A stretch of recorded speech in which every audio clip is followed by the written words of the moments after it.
I never thought a wedding could turn so dark, but I still see it all so vividly. The day I became a bride etched into my memory like a tainted photograph, colors bleeding into a haze that still haunts me.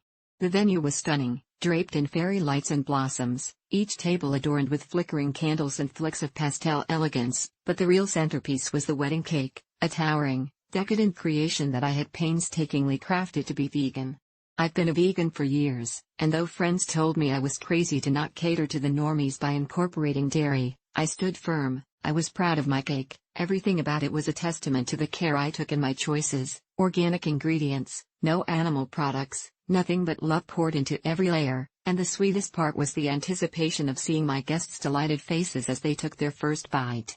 The ceremony was flawless, vows whispered amid the gentle rustling of wind through the trees, eyes brimming with joy. Everyone had a great time until a close family member, Aunt Rita, arrived unusually late but with a swarm of negativity, which I'll pray stays confined to that one day.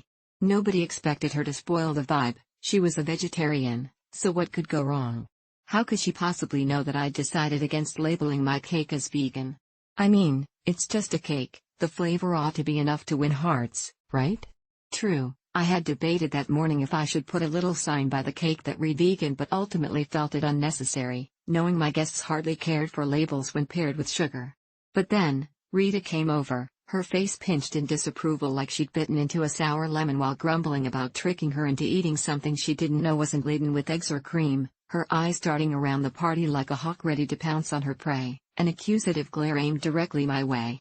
I tried to explain, my voice trembling slightly with the gravity of the situation, that veganism wasn't a trick or a trap, it was a lifestyle choice, part of who I am, but it only took her a moment to dismiss my heartfelt reasoning.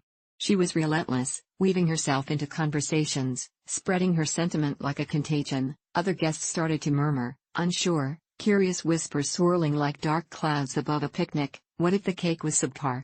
What if it wasn't just an ethical decision but a culinary catastrophe? I felt rage boiling in my stomach, a sickening mix of guilt and frustration. I had crafted every layer with love and had tasted it myself, wincing at the thought that something I created could be seen as less than worthy, a weight pressing down on my chest, suffocating. But as the evening wore on, I lost control and snapped, demanding that if Rita was so offended by my choices, she could feel free to leave. A big sigh rippled through my guests, and silence hung in the air like a noose, tense with disbelief, leaving me drowning in isolation. Isolation turned to paranoia as I grabbed my glass of champagne, clutching it like a lifeline, yet the bubbles fisted against the chill creeping slowly through my heart, gnawing at my sanity. That night descended into chaos filled with uneaten slices of my